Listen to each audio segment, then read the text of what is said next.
Hello guys, welcome back to the channel and welcome back to Elite Wrestling. तो guys finally इस week का AEW company का Dynamite show हो चुका है खत्म और आज इस वीडियो के अंदर हम उसी के बारे में बात करने वाले हैं और जानने वाले हैं कि इस वीक के डायनामाइट शो पर क्या हुआ और हमें इस वीक के डायनामाइट शो पर कौन कौन सी चीजें देखने को मिली है। तो गाइस ये सब बातें जानने के लिए ये वीडियो एकदम आखिर तक देखना। और ऐसे ही एडब्ल्यू कंपनी से रिलेटेड हर एक न्यूज रूमर और अपडेट और एडब्ल्यू कंपनी के हर एक शो का रिव्यू पाने के लिए हमारे चैनल को सब्सक्राइब करना मत भूलना। पर गाइस अब ज्यादा देर ना लगाते हुए चलिए ये वीडियो शुरू करते हैं और करते हैं इस वीक हुए डायनामाइट शो का रिव्यू और जानते हैं कि इस वीक के डायनामाइट शो पर क्या हुआ। तो गाइज इस वीक के डायनामाइट शो की शुरुआत एडब्ल्यू कंपनी के मैच डिवीजन से एक नॉर्मल 1-on-1 मैच से हुई, जहां पर हमें डस्टिन रोड्स सीएम पंक को फेस करते दिखाई दिए, जो कि डस्टिन रोड्स का एक ड्रीम मैच था। और अगर यहाँ पर हम बात करें इस मैच की, तो गाइज हमें इस मैच के अंदर हमेशा की तरह डस्टिन रोड्स की परफॉर्मेंस बहुत ही बढ़िया देखने को मिली, जहां पर इस मैच की शुरुआत में सीएम पंक डस्टिन रोड्स के ऊपर एक फिनिशर लगाने के लिए गए, पर डस्टिन रोड्स सीएम पंक का फिनिशर रिवर्स कर किसी न किसी तरीके से रोल अप पिन कर ये मैच जीतना चाहते थे, जिससे भी डस्टिन रोड्स के पैरों को इंजरी हो गई और सीएम पंक ने इस पूरे मैच के अंदर डस्टिन रोड्स के पैरों को टारगेट करना स्टार्ट कर दिया,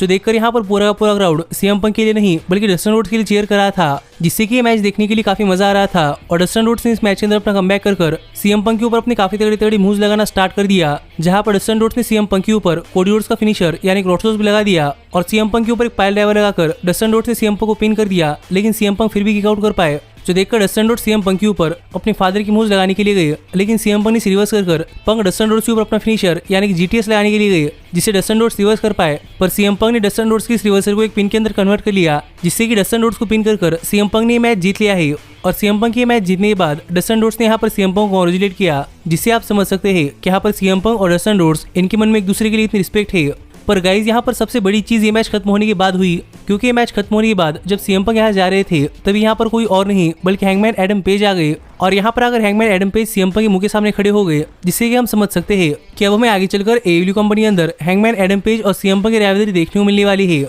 जो मेरे हिसाब से एडब्ल्यू कंपनी की वर्ल्ड हेवीवेट चैंपियनशिप के लिए एक बहुत ही बड़ा राइवलरी होने वाली है। पर पंक यहाँ चले गए तो यहाँ पर राइवलरी देखने के लिए मजा आएगा। पर इसके बाद हमें डायनामाइट शो के बैकस्टेज में देखा कि वार्डलो एडब्ल्यू कंपनी के शोज के ऊपर आ रहे थे, लेकिन तभी यहाँ पर सिक्योरिटी गार्ड्स और मास स्टर्लिंग आ गए। और यहाँ पर अगर बातें करें तो मास स्टर्लिंग ने वार्डलो को बताया कि जब तक वार्डलो इस वीक के डायनामाइट शो ऊपर है तब तक वार्डलो के साथ सिक्योरिटी गार्ड्स रहे, जिससे कि वार्डलो किसी भी ऊपर अटैक नहीं कर पाए। और ना सिर्फ इतना बल्कि जब तक वार्डलो एडब्ल्यू कंपनी के शोज के ऊपर है तब तक वार्डलो हैंडकफ्स पहने, जो बात यहाँ पर मास स्टर्लिंग ने वार्डलो को बताई और वार्डलो भी खुशी खुशी मास स्टर्लिंग की बातें मान गए हैं, जो देखने के लिए काफी वियर्ड था। लेकिन इसके बाद हमने इस वीक के डायनामाइट शो पर देखा कि यहाँ पर ब्लैकपूल कॉम्बैट क्लब यानी कि जॉन मॉक्सली, ब्रायन डेनियल्सन और व्हीलर यूथा मिलकर ली मोरियार्टी, ब्रॉक एंडरसन और डांटे मार्टिन को फेस कर रहे थे। और अगर यहाँ पर हम बात करें इस मैच की, तो गाइस जैसे ही मैच शुरू हुआ वैसे ब्लैकपूल कॉम्बैट क्लब में ली मोरियार्टी, ब्रॉक एंडरसन और डांटे मार्टिन के ऊपर अटैक करना स्टार्ट कर दिया, जहां पर इनके अंदर व्हीलर यूथा डांटे मार्टिन के ऊपर अटैक कर रहे थे, लेकिन डांटे मार्टिन इस मैच के अंदर अपना बहुत ही बड़ा कमबैक कर व्हीलर यूथा के ऊपर काफी तगड़ा अटैक करना स्टार्ट कर दिया, जो देखकर ब्रायन डेनियल्सन इस मैच के अंदर आ गए। पर डांटे मार्टिन ब्रायन डेनियल्सन के ऊपर भारी पड़े,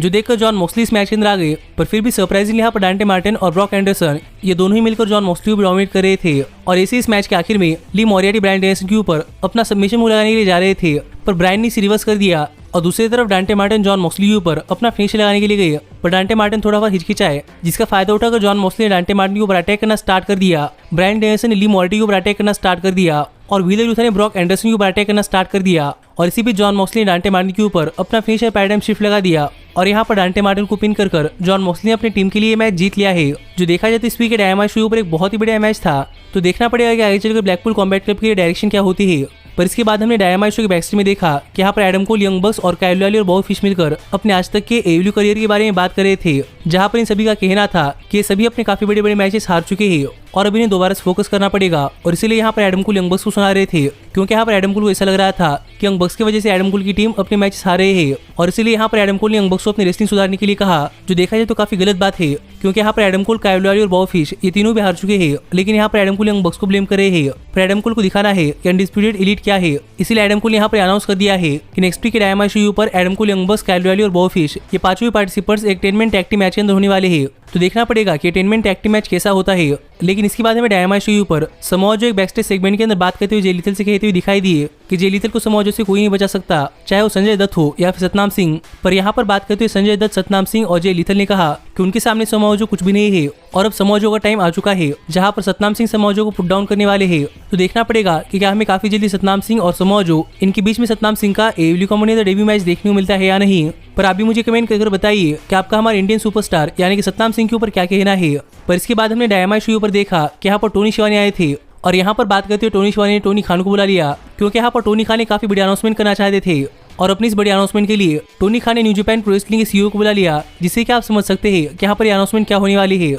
लेकिन इससे पहले कि यहाँ पर टोनी खान को अनाउंसमेंट कर पाते, यहाँ पर एडम कोल टाइटनट्रॉन स्क्रीन के ऊपर आ गए और यहाँ पर आकर बातें करते एडम कोल ने कहा कि ये एडब्ल्यू कंपनी काफी बड़ी अनाउंसमेंट है और यहाँ पर एडम कोल चाहते हैं कि अनाउंसमेंट टोनी खान नहीं बल्कि एडम कोल करे। और इसलिए यहाँ पर अनाउंसमेंट करते हुए एडम कोल ने बताया कि जून 26 को एडब्ल्यू कंपनी और new Japan pro wrestling company ये दोनों ही मिलकर एक काफी बड़ा शो करने वाली है, जिस शो का नाम है फॉरबिडन डोर। और ये शो एक पेपर होने वाला है जहाँ पर हमें AEW superstar New Japan pro wrestling superstar को फेस करते हुए दिखाई देने वाले हैं। और इन दोनों ही कंपनी के बीच का पेपर होने वाला है, जो एक काफी बड़ी अनाउंसमेंट यहाँ पर टोनी खान और एडम कोल ने कर दी है। और यहीं पर बात करते एडम कोल ने कहा कि इस अनाउंसमेंट के बारे में यहाँ पर ज्यादा बताने के लिए एडम कोल के एक दोस्त एडब्ल्यू कंपनी के शो के ऊपर आने वाले हैं। जो बात यहाँ पर एडम कोल ने कही, जिसके बाद यहाँ पर कोई और नहीं बल्कि new Japan pro wrestling superstar यानी कि जे व्हाइट आ गए। और यहाँ पर आकर टोनी खान से माइक लेकर बातें करते जे व्हाइट ने कहा कि ये शो एडब्ल्यू कंपनी के बारे में नहीं होने वाला या फिर न्यू जापान प्रो रेसलिंग के बारे में नहीं होने वाला, क्योंकि जब पिछली बार New Japan pro wrestling United States के अंदर आई थी तब जे व्हाइट ने अकेले ही मैडिसन स्क्वायर गार्डन को सोल्ड आउट किया था। और इस बार भी वैसा ही होने वाला है, इसलिए शो जे व्हाइट के बारे में है। जो बातें की जे व्हाइट यहाँ चले गए।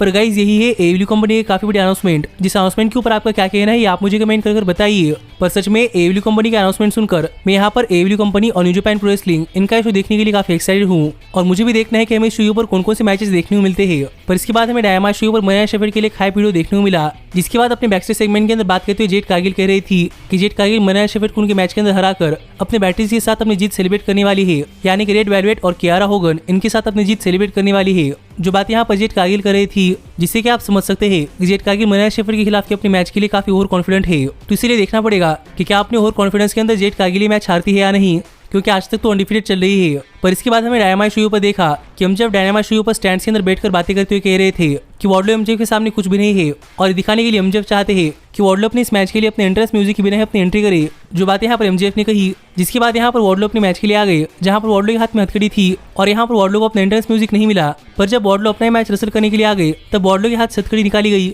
और यहाँ पर वार्डलो अंदाजे फैमिली ऑफिस के बुचर को फेस कर रहे थे, जो भी काफी बड़ी पावर और सुपरस्टार है। और अगर यहाँ पर हम बात करें इस मैच की, तो गाइस जैसे ही मैच शुरू हुआ वैसे ही बुचर और वार्डलो इन दोनों ने इस मैच के अंदर एक दूसरे को अटैक करना स्टार्ट कर दिया। पर इस अटैक के अंदर वार्डलो शुरुआत से डोमिनेट कर रहे थे, जो देखकर एमजेफ काफी नाराज थे। पर बुचर ने इस मैच के अंदर चीटिंग कर वार्डलो के ऊपर अटैक करना स्टार्ट कर दिया, जो देखकर एमजेफ काफी खुश थे। पर फाइनली एक पॉइंट के ऊपर इस मैच के अंदर वार्डलो ने बुचर के ऊपर अपना फिनिशर यानी कि पावर बम लगा दिया, जिससे यहाँ पर पावर बम सिम्फनी शुरू हो चुकी थी। और यहाँ पर बुचर के ऊपर लगातार 4 पावर बम्स लगाकर यहाँ पर बुचर को पिन कर वार्डलो ने मैच जीत लिया है। जो रिजल्ट देखकर एमजेफ काफी नाराज थे। पर वार्डलो के मैच जीतते यहाँ पर सिक्योरिटी गार्ड्स आ गए और यहाँ पर आकर सिक्योरिटी गार्ड्स ने वार्डलो को हैंडकफ्स कर दिया, जिसके बाद वार्डलो यहाँ चले गए, क्योंकि इस वीक के डायनामाइट शो पर वार्डलो का मैच हो चुका था। तो देखना पड़ेगा कि आगे चलकर वार्डलो को रोकने के लिए एमजेफ क्या करते हैं। और आप भी मुझे कमेंट कर बताइए कि आपका इस राइवलरी के ऊपर क्या कहना है। पर गाइस मुझे राइवलरी एडब्ल्यू कंपनी की फिलहाल की सबसे बेस्ट राइवलरी लग रही है। पर इसके बाद हमें डायनामाइट शो पर एडी किंगस्टन का एक सेगमेंट देखने को मिला, जहां पर बातें करते हुए एडी किंगस्टन ने कहा कि इस वीक के रैम्पेज शो पर डेनियल गार्सिया और एडी किंगस्टन इनके बीच में एक 1-on-1 मैच होने वाला है।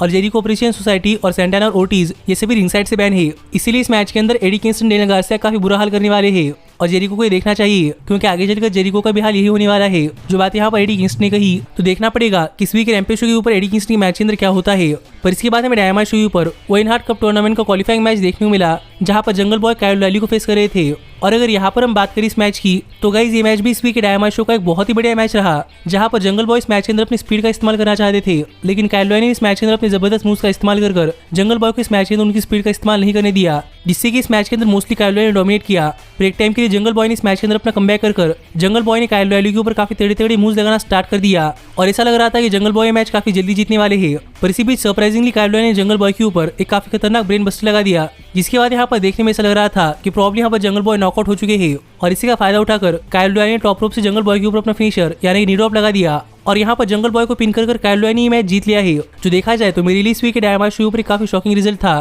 क्योंकि मुझे यहाँ पर ऐसा लग रहा था कि यहाँ पर जंगल बॉय मैच जीतने वाले हैं, लेकिन गाइज यहाँ पर ऐसा नहीं हुआ, बल्कि यहाँ पर काइल ओ'रिली मैच जीत चुके हैं। और माना कि यहाँ पर ऐसा लग रहा था कि जंगल बॉय यहाँ पर नॉकआउट हो चुके हैं। पर ये मैच खत्म होने के बाद यहाँ पर जंगल बॉय काफी नाराज थे, क्योंकि जंगल बॉय अपने मैच हार चुके हैं। और तभी यहाँ पर क्रिश्चियन केज आ गए और जंगल बॉय ने क्रिश्चियन केज को सॉरी कहा, जिससे जंगल बॉय और क्रिश्चियन केज ये दोनों ही नाराज है। पर क्रिश्चियन केज ने जंगल बॉय को इट्स ओके कहा। तो देखना पड़ेगा कि आगे चलकर इनके बीच में क्या होता है और क्या क्रिश्चियन केज जंगल बॉय के हार से गुस्सा होते हैं या नहीं। पर इसके बाद हमें डायनामाइट शो पर एलेक्स मार्वेज एमजेफ का इंटरव्यू लेते हुए दिखाई दे रहे थे। पर यहाँ पर एमजेफ इस चीज से काफी गुस्सा थे कि वार्डलो अपना मैच जीत चुके हैं, इसलिए यहाँ पर बात करते एमजेफ ने कहा कि माना कि वार्डलो ने अपना मैच जीत लिया है, लेकिन अब एमजेफ वार्डलो को स्टेक्स और भी ज्यादा हाई करने वाले हैं, क्योंकि एमजेफ उस सांप की तरह है जिसे पता है कि कब डसना है। जो बात है कि अगर एमजेफ ने यहाँ पर कुछ पैसे जैक द स्नेक रॉबर्ट को दे दिए और यहाँ पर एमजेफ चाहते थे कि जैक द स्नेक रॉबर्ट के क्लाइंट यानी कि लांस आर्चर वार्डलो उनके मैच के अंदर हरा दे, और यहाँ पर जैक द स्नेक रॉबर्ट कह रहे थे कि जैक द स्नेक रॉबर्ट को चैंपियनशिप नहीं बल्कि पैसे ही चाहिए और पैसे के लिए जैक द स्नेक रॉबर्ट कुछ भी कर सकते हैं। जो बात यहाँ पर जैक कर ही रहे थे, लेकिन तभी यहाँ पर लांस आर्चर आ गए और यहाँ पर आकर बातें करते लांस आर्चर ने कहा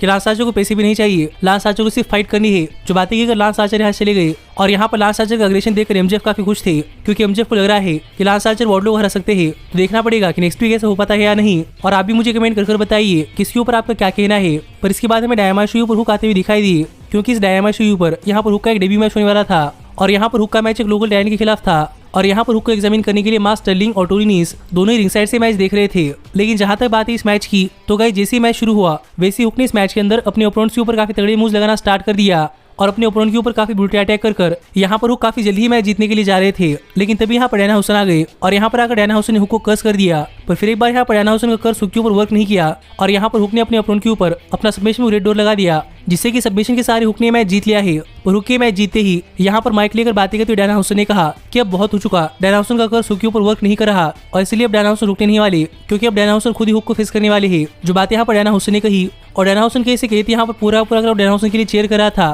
क्योंकि गाइस डैनाहाउसन काफी बढ़िया सुपरस्टार है, बिल्कुल ऑरेंज कैसिडी की तरह ही। पर यहाँ पर डैनाहाउसन ने हुक को टच किया था, जो देखकर हुक काफी गुस्सा थे। पर जैसे ही डैनाहाउसन को अपनी गलती समझ आई, डैनाहाउसन ने अपना हाथ पीछे ले लिया, जो देखकर हुक यहाँ चले गए। तो देखना पड़ेगा कि हमें ये मैच कब देखने को मिलता है और ये मैच कितना बढ़िया मैच होता है, क्योंकि मैं डैनाहाउसन को एडब्ल्यू कम्युनिटी में रेसल करता हुआ देखने के लिए वेट नहीं कर सकता। पर इसके बाद हमें टोनी शिवानी बैकस्टेज में फ्रैंकी कज़ेरियन का इंटरव्यू लेते हुए दिखाई दिए और यहाँ पर बात करते हुए फ्रैंकी कज़ेरियन करंट टीएनटी चैंपियन यानी कि सैमी गुएरा को उनके टीएनटी चैंपियनशिप के लिए चैलेंज कर रहे थे। लेकिन तभी यहाँ पर स्कॉर्पियो स्काई आ गए, जो कि फॉर्मर टीएनटी चैंपियन तो है ही, लेकिन फ्रैंकी कज़ेरियन की फॉर्मर टैग टीम पार्टनर भी है। और यहाँ पर आकर फ्रैंकी कज़ेरियन से बात करते हुए स्कॉर्पियो स्काई ने कहा कि फ्रैंकी कज़ेरियन और स्कॉर्पियो स्काई ये दोनों एक दूसरे को बहुत पहले से जानते हैं और as a friend Scorpio Sky यहाँ पर फ्रैंकी कज़ेरियन से एक फेवर मांगना चाहते हैं और स्कॉर्पियो स्काई चाहते हैं कि स्कॉर्पियो स्काई टीएनटी चैंपियनशिप के लिए चैलेंज करे, क्योंकि स्कॉर्पियो स्काई को अपना रीमैच चाहिए। और जैसे स्कॉर्पियो स्काई टीएनटी चैंपियन बनते हैं वैसे स्कॉर्पियो स्काई पहला मैच किसी और को नहीं बल्कि अपने फॉर्मर पार्टनर यानी कि फ्रैंकी कज़ेरियन को देने वाले हैं। यानी कि टीएनटी चैंपियन बनने के बाद स्कॉर्पियो स्काई अपनी टीएनटी चैंपियनशिप सबसे पहले फ्रैंकी कज़ेरियन के खिलाफ डिफेंड करेंगे। जो बात यहाँ पर स्कॉर्पियो स्काई ने कही और एज अ फ्रेंड फ्रैंकी कज़ेरियन भी यहाँ पर मान चुके हैं। तो देखना पड़ेगा कि आगे चलकर स्कॉर्पियो स्काई और फ्रैंकी कज़ेरियन के बीच में क्या होता है।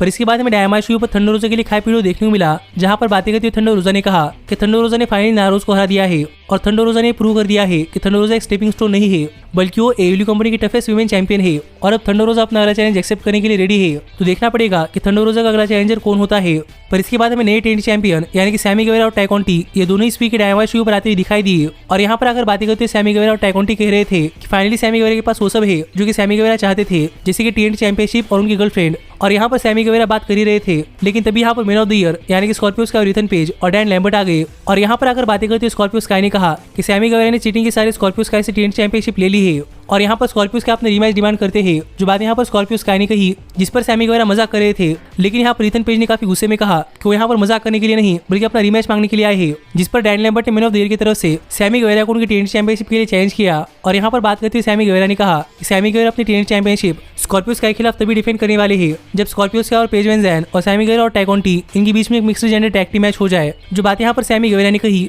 और डैन लैम्बर्ट और मैन ऑफ द ईयर यानी कि इथन पेज और स्कॉर्पियो स्काई ये सभी इस mixed gender tag team match के लिए मान चुके हैं। तो देखना पड़ेगा कि हमें mixed gender tag team match कब देखने को मिलता है, क्योंकि पेज वैन ज़ैन का एडब्ल्यू कम्युनिटी डेब्यू मैच होगा और इस मैच के अंदर पेज वैन ज़ैन की परफॉर्मेंस कैसी होती है। पर इसके बाद हमें डायनामाइट शो पर हाउस ऑफ ब्लैक के बेस्ट सेगमेंट देखने को मिला, जहां पर बातें करते हाउस ऑफ ब्लैक ने कहा कि house of black all powerful है, पर आजकल एडब्ल्यू कम्युनिटी लाइट्स काफी ज्यादा बढ़ चुके हैं, जिससे हाउस ऑफ ब्लैक को प्रॉब्लम हो रही है, इसलिए हाउस ऑफ ब्लैक से भी रोशनी कट डाउन करने वाले हैं। जो बात यहाँ पर हाउस ऑफ ब्लैक ने कही, तो देखना पड़ेगा कि हाउस ऑफ ब्लैक इन बातों का मतलब क्या है। पर इसके बाद हमें डायनामाइट शो पर ओएन हार्ट कप टूर्नामेंट का क्वालिफाइंग मैच देखने को मिला, जहां पर हमें होम टाउन हीरो और रिटर्निंग सुपरस्टार यानी कि डॉक्टर ब्रिट बेकर कमेल को फेस करती हुई दिखाई दी। और अगर यहाँ पर हम बात करें इस मैच की, तो गाइस ये डॉक्टर ब्रिट बेकर का एडब्ल्यू कम्युनिटी रिटर्निंग मैच था, इसीलिए इस मैच के अंदर सब लोग डॉक्टर ब्रिट बेकर को देखने के लिए काफी एक्साइटेड थे। पर डॉक्टर ब्रिट बेकर इनसे काफी दिनों तक दूर थी, इसीलिए सरप्राइजिंगली इस मैच की शुरुआत में कमेल ने डॉक्टर ब्रिट बेकर के ऊपर काफी तगड़ा अटैक करना स्टार्ट कर दिया। और शुरुआत के आधे मैच तक कमेल ने इस मैच के अंदर काफी देर तक डोमिनेट किया, जो कि हमें यूजुअल नहीं दिखाई देता। पर फाइनली एक टाइम के ऊपर डॉक्टर बीट बेकर इस मैच के अंदर अपना कमबैक कर लिया और डॉक्टर बीट बेकर ने कमेल के ऊपर अपने काफी तगड़े तगड़े मूव्स लगा दिए, जैसे कि सुपर किक और कर्व स्टॉम्प।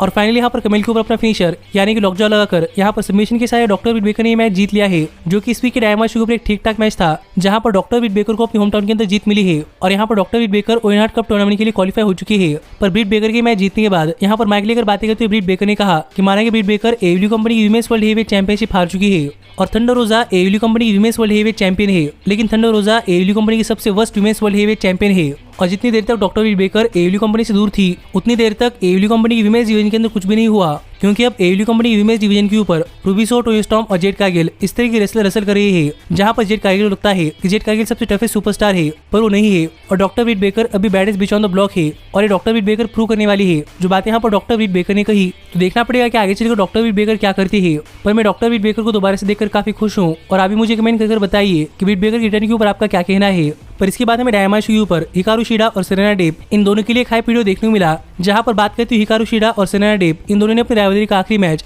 यानी कि एक फ्री स्ट्रीट फाइट लड़ने के लिए एक दूसरे को चैलेंज कर दिया है, जिससे कि हमें फाइनली इन दोनों सुपरस्टार की राइवलरी का आखिरी मैच यानी कि फ्री स्ट्रीट फाइट मैच काफी जल्दी देखने को मिलने वाला है। तो देखना पड़ेगा कि इन दोनों की राइवलरी का आखिरी मैच कौन जीतता है और इसके बाद इन दोनों सुपरस्टार्स के लिए क्या होता है। पर इस सब के बाद फाइनली यहाँ पर टाइम हो चुका था इस वीक के डायमंड शो के मेन इवेंट का, जहां पर हमें अंद्रादे एल इडोलो डार्बी अलिन को एक कॉफिन मैच के अंदर फेस करते हुए दिखाई दे रहे थे। और अगर यहाँ पर हम बात करें इस मैच की तो गाइस जैसे ही मैच स्टार्ट हुआ वैसे ही अंदादी फैमिली ऑफिस के मेंबर्स यानी कि मार्क, क्वीन और ब्लेड इन दोनों ने इस मैच के आइडेंटिफाई करना स्टार्ट कर दिया, जिससे कि अंदादे के पास 3-on-1 एडवांटेज था। और यहाँ पर अंदादे डार्बी अलिन के ऊपर काफी तगड़ा अटैक कर रहे थे और डार्बी के ऊपर अटैक करते करते अंदादे, मार्क, क्वीन और ब्लेड डार्बी अलिन को क्राउड के अंदर ले गए, जहाँ पर हमें एक फैन स्टिंग का मास्क लगाकर एक्शन के अंदर आता हुआ दिखाई दिया, जो देखकर मार्क, क्वीन ने उस फैन का पोस्टर फाड़ दिया। पर गाइस वो फैन कोई और नहीं बल्कि खुद स्टिंग थे और यहाँ पर स्टिंग ने मार्क, क्वीन और ब्लेड इन दोनों के ऊपर काफी तगड़ा अटैक करना स्टार्ट कर दिया, जहाँ पर एक टाइम के लिए गैलरी के अंदर जाकर मार्क, क्वीन स्टील चेयर से स्टिंग के ऊपर अटैक कर रहे थे, लेकिन स्टिंग के ऊपर इसका कुछ असर नहीं हुआ और स्टिंग ने मार्क, क्वीन को बालकनी से नीचे अंदादे और ब्लेड के ऊपर धक्का दे दिया, जो कि इस मैच की एक बहुत ही बढ़िया मोमेंट थी। और यहीं पर स्टिंग ने फिर एक बार 20 फुट ऊपर से अंदादे, मार्क, क्वीन और ब्लेड के ऊपर एक काफी बढ़िया डाइव लगाई, जो कि इस मैच की एक और एक्सट्रीम मोमेंट थी। और यहीं पर फाइट करते करते अंदादे और डार्बी अलिन रैंप के ऊपर गए, जहां पर अंदादे ने डार्बी अलिन के ऊपर काफी तगड़े तगड़े सुपरलेग्स लगाए, जो भी इस मैच के एक्सट्रीम मोमेंट्स थे। पर इस सब के बाद जब अंदादे रिंग की तरफ जा रहे थे तब डार्बी अलिन ने किस तरीके से अंदादे के ऊपर अटैक कर डार्बी अलिन ने अंदादे को कॉफिन के अंदर डाल दिया। और यहाँ पर डार्बी अलिन कफिन का दरवाजा बंद करने ही वाले थे, पर तभी यहाँ पर अंदादे के मैनेजर यानी कि होजे आ गए और यहाँ पर अंदादे के मैनेजर होजे डार्बी अलिन को कफिन के दरवाजे के ऊपर एक पावर मूव लगाने के लिए जा रहे थे, क्योंकि इस कफिन के दरवाजे के ऊपर थंबटैक्स लगे हुए थे। पर डार्बी अलिन ने रिवर्स कर दिया, जिससे कि होजे थंबटैक्स से थ्रू गए और डार्बी अलिन ने फाइनली दरवाजा बंद कर दिया, जिससे कि डार्बी अलिन ने मैच जीत लिया है। और डार्बी अलिन की मैच जीतते यहाँ पर स्टिंग भी आ गए, जिन्होंने डार्बी अलिन के साथ उनकी जीत सेलिब्रेट की। पर सरप्राइजिंगली यहाँ पर हार्डीज भी आ गए और यहाँ पर हार्डीज डार्बी अलिन और स्टिंग को देख रहे थे, जिससे पता नहीं अब भी फ्रेंडली है या फिर हमें आगे चलकर डार्बी अलिन और स्टिंग और हार्डीज के बीच में एक मैच देखने को मिलने वाला है। पर इसी तरीके से इस वीक का डायमंड शो ऑफिस चला गया, जो मेरे हिसाब से एक बहुत ही बड़ा डायमंड शो था। और गाइस मुझे इस वीक का डायमंड शो बहुत पसंद आया है और आप भी मुझे कमेंट करके बताइए कि आपको डायमंड शो कैसा लगा। पर ऐसे ही एडब्ल्यू कंपनी से रिलेटेड हर एक न्यूज, रूमर और अपडेट और एडब्ल्यू कंपनी के एक शो का रिव्यू पाने के लिए हमारे चैनल को सब्सक्राइब करना मत भूलना। लेकिन अब मैं मिलता हूँ आपसे अगली वीडियो के अंदर, पर तब तक stay healthy, stay happy and keep watching elite wrestling. Hey, did you like that video? Click the screen for more. And where do you think you're going? Check out our official merchandise page and to support the entire cast. And thanks so much for being the elite. The elite, the elite. What, Nick, you're not going to sing it all with me this time?